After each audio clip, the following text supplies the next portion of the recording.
विद्यार्थी मित्रांनो, सह्याद्री ट्युटोरियल्समध्ये तुमचं स्वागत आहे.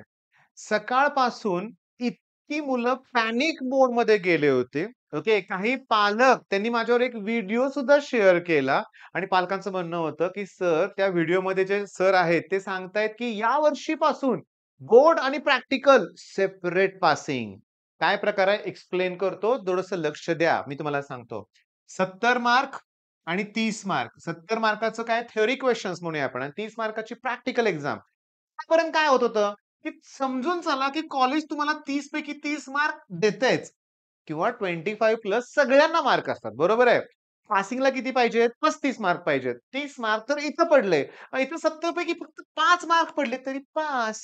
ओके. मुलांना हे माहिती आहे आणि सिरियसली त्याच्यामुळे मुलं अभ्यास करत नाहीत ही रिअॅलिटी आहे बरं का. हो. पास होतेच असं न तसं. 10 एम-सी-क्यू आहेत. गोळ्या मारल्या तर तिथंच लागतं 4-5 गोळ्या. थिअरी 1-2 मार्काची लिहिली की झाले पास. आम्हाला अभ्यास करायचाच नाही अशी भरपूर मुलं आहेत. किंवा काही मुलं काय म्हणतात, की नाही बोर्डचं कशाला पास होतंय ना, आपण एम-सी-क्यू प्रॅक्टिस करूया. बरं, सगळं ठीक आहे. आणि एक लक्षात घ्या, आता मी पण तो व्हिडिओ बघितला बरं का. चॅनलचं नाव मला इथं घ्यायचं नाहीये. पण मला तुम्हाला सांगायचंय. त्याच्यानंतर मी खूप जे माझे शिक्षक मित्र आहेत, जे हायर लेव्हल आहेत, ह्यांच्याशी मी बोललो बरं का. तर अजून अशी फिक्स न्यूज कुठेच नाहीये बाळांनो. ओके. आणि सगळ्यात इम्पोर्टंट जर तसं झालं, काय होईल मी तुम्हाला सांगतो.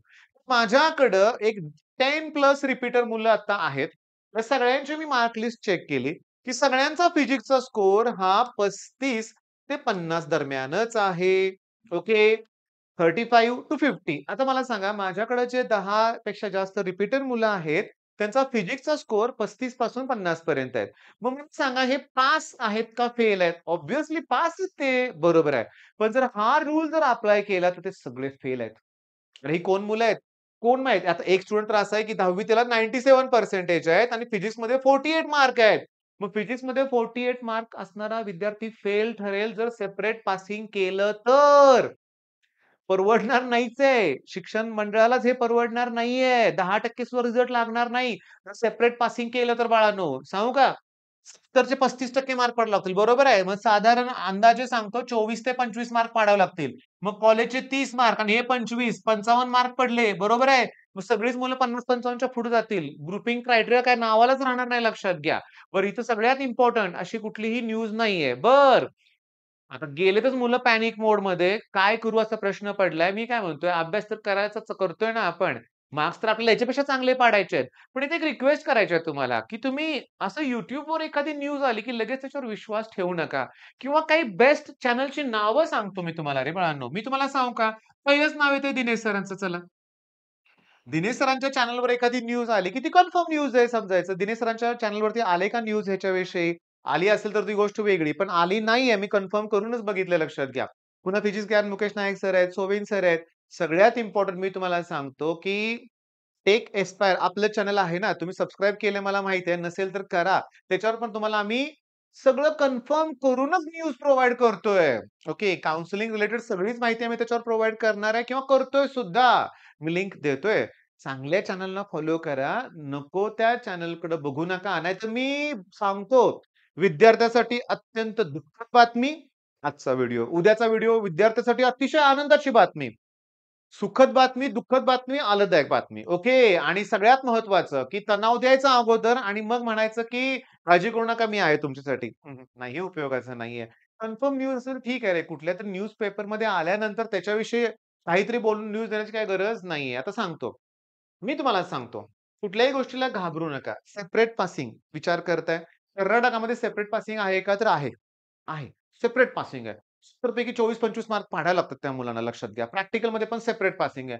रिअॅलिटीमध्ये तसं पाहिजे मी मान्य करतोय. पण यावर्षी, यावर्षीच्या बॅचला अचानक ते पण बोर्डचा फॉर्म भरून झाल्यानंतर डिक्लेअर होईल का? तर नाही होणार. जी स्टुडंट 11वीत आहेत ना, त्यांना मी सांगतो पहिली गोष्ट म्हणजे ऐका, आता सगळ्यात इम्पोर्टंट सांगणार आहे.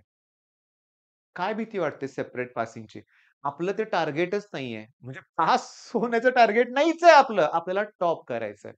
क्लिअरली सांगतो, की फिजिक्समध्ये तुम्हाला 70 पैकी 70 मार्क पाडायचे आहेत, हेच टार्गेट आहे. मला एक सुद्धा मार्क कमी नकोय. ओके. पेपर पॅटर्न किती ईझी आहे आपला.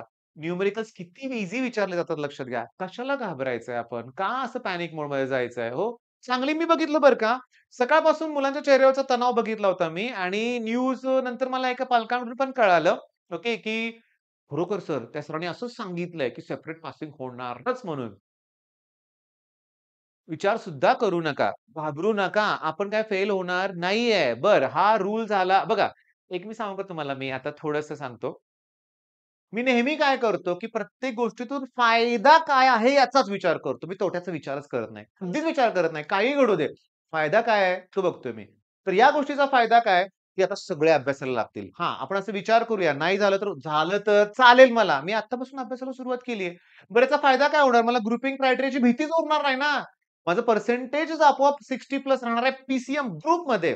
प्लस मी आय-टी, जिओग्राफी याच्यात चांगले मार्क पाडतोय. इंग्लिश मी चांगला स्कोर करणार आहे. ओव्हरऑल माझं पर्सेंटेज 75 च्या पुढे जाणार आणि मग प्लेसमेंटच्या वेळेस मला काहीच त्रास होणार नाहीये. मग फायदाच फायदा आहे की नाही सांगा बघू. मग आता काय, जी होती ना मुलं स्टार्टला बोललो बघा मी, की थोडासाच अभ्यास करायचा आहे आणि मग पास होतंयच की. या टाइपच्या मुलांना सुद्धा आता अभ्यासाला लागायला लागेल लक्षात घ्या. ओके. पण ॲट द एंड काय सांगतो तशी कुठलीही न्यूज नाहीये. त्यामुळे तुम्ही घाबरून जाऊ नका. पण अभ्यासाला जोरात सुरुवात करा. ओके.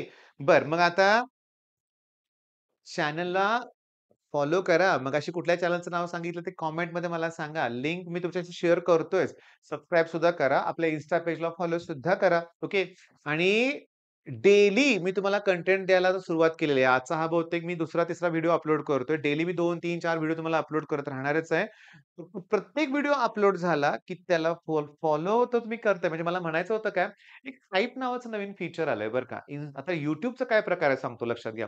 तुम्ही जेवढं लाइक कराल, जेवढा चॅनल व्हिडिओ तुम्ही शेअर कराल, सबस्क्राईब कराल, मित्रांच्यावर शेअर कराल, तेवढंच YouTubeचं अल्गोरिदम हा व्हिडिओ जास्तीत जास्त लोकांपर्यंत शेअर करतंय. तेव्हा तुम्हाला रिक्वेस्ट आहे, की हाइप नावाचं नवीन फीचर आलंय. तुम्ही प्रत्येक व्हिडिओला हाइप करा. माझ्यासाठी तेवढं करा. मी तुम्हाला सांगतो, छान सगळा अभ्यास मुलं करतायत. मग अशा वेळेस एखाद्या अशा न्यूजला बिलकुल पॅनिक बिलकुल तुम्ही व्हायचं नाही लक्षात घ्या. मी सुद्धा आता हा व्हिडिओ एकदम असं एकदम भावनिक होऊन गेलो ना, काय बोलू म्हणजे आता मी बोलताना अडखळतोय तुमच्या लक्षात आलं असेल. काय प्रकार आहे माहिती आहे का? की आयुष्यात बऱ्याच वेळा तुम्हाला असे डिमोटिव्हेट करणारे क्षण येतील. ओके. अशा काही न्यूज किंवा अशा काही बातम्या तुमच्या कानावर येतील, की क्षणात आपण मग दुःखी होऊन जातो. क्षणात तणाव निर्माण होतो. मगाशी काय शिकवलं मी तुम्हाला? जे घडलंय ते घडलंय. ओके. त्याचे फायदे काय होतील किंवा त्यातून बाहेर कसं पडायचं याचा नेहमी विचार करायचा. ओके. मग करा चांगला अभ्यास. All the best.